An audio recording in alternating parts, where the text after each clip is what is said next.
Hey guys, so in this video, we have 3 stocks that I want to discuss here for the month of March 2021. These are exciting investments. These are companies that I follow very closely, and I really like what I see right now with their stock prices. These companies have, massive moats, massive opportunity, massive brands, and I think that they're going to make us a lot of money over the long term. I know right now it's kind of unnerving because it seems like all we see around us is fear, panic, and selling. But as long-term investors, we look for these opportunities to pick businesses like the ones I'm going to discuss today, to buy at good levels and just hold them so that they recover and provide us massive gains over the long term. So it's going to be an exciting video. I'm going to try to provide as much value as possible. And if you find value in this video, consider smashing that like button. It helps us out tremendously on here and always is appreciated. Also, if you like my strategy, the way I look at stocks, the way I, talk about these stocks, consider joining our VIP group, link description down below. I discuss stocks on there on a daily basis, even before I talk about them on the YouTube channel. Sometimes there are businesses that I never talk about on the YouTube channel. So if that interests you, you want to know more about what I'm looking into, what my thoughts are on certain stocks, consider joining the VIP group, link description down below. So Salesforce is the first stock on our list, and this is a CRM giant that essentially pioneered the SaaS subscription model. They're used in businesses of all sizes to manage customer relationships, which is key for any business to keep growing. So why do I like Salesforce at these prices? So I think in this new digital first economy, something like Salesforce is what's needed by every company to manage their customers. Because of this, Salesforce has a very sticky business model. Not only that, they have an incredible brand. They have an incredible track record. They're founder-led, which is important to me. They are smart with their acquisitions. They recently bought Slack, which I think was a very good deal. And of course, to top it all off, they're an incredible company with amazing fundamentals.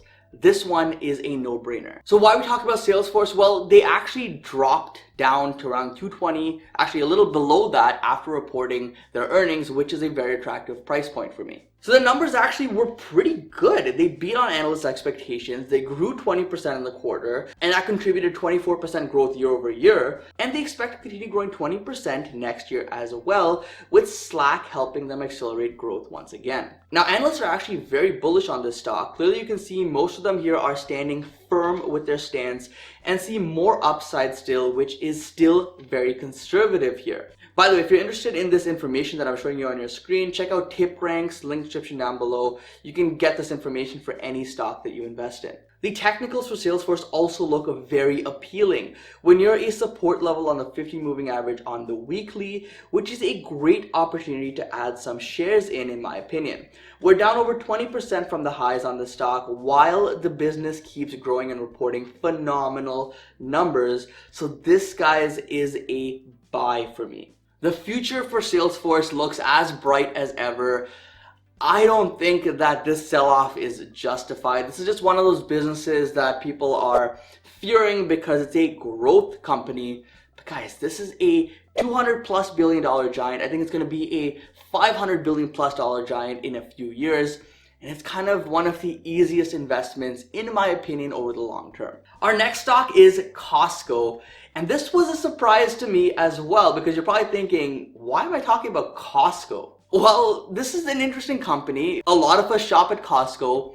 And I figured, hey, this is an interesting one to look into because maybe the dividends can actually pay us our Costco membership fees. So Costco is actually an essential business, which is what I like, and their customer base is strong and keeps growing. And this is a business that will continue performing well through any economic climate, as we saw in 2020. Now, I mentioned dividends. Yes, they also pay a modest dividend, and they're growing this aggressively.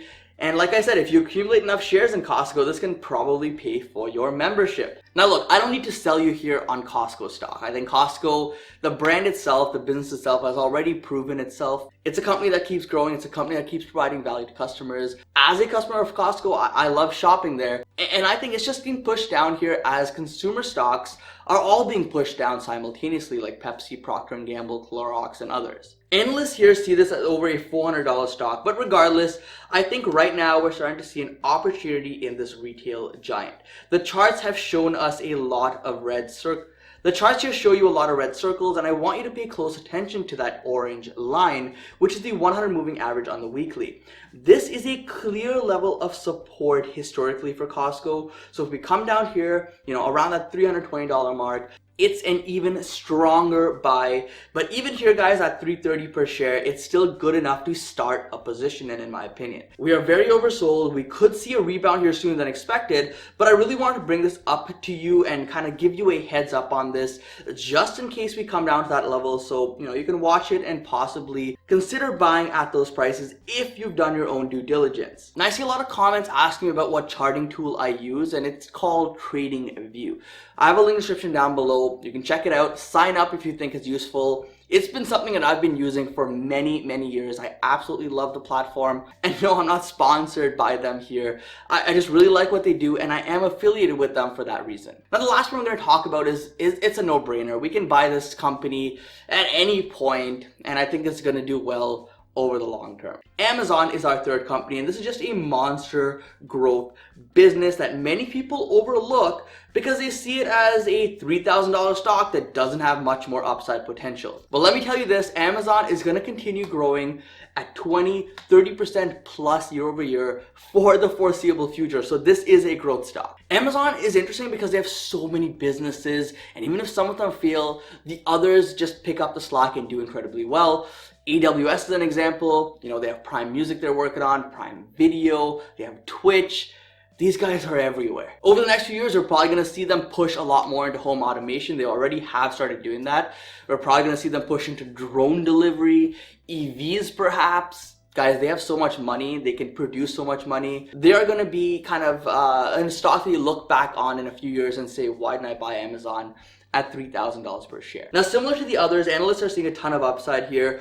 Over 30% expected, putting Amazon at over $4,000 per share, which is also remarkable, and no analyst here says to hold or sell. They all say buy. That's strong, and that tells you that Wall Street is on board with this story. Now, the charts here for Amazon look good. They have been consolidating since summer, and we are getting close to that green support, which has been previously shown to hold this stock. So I think that we have a good chance of testing it, but looking, a year or two out, I think that we have a high probability of this running much higher than $4,000 per share, just based on their growth projections expected. So, Amazon, Salesforce, Costco, rank them in the description down below as to what ones are your favorite, what's your least favorite. I'd love to hear from you guys in the comments down below. And I hope this video gave you insight to good, strong, blue chip businesses that have a very, very high probability of making you a lot of money over the long term. Guys, you don't need to invest in risky stocks, speculative stocks,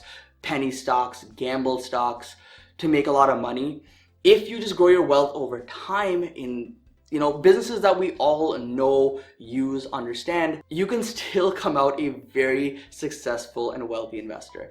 Anyways, guys, thank you so much for watching. Hope you enjoyed this video. If you did, hit the like button. But either way, don't forget to invest positively, and I'll see you in the next one. Peace.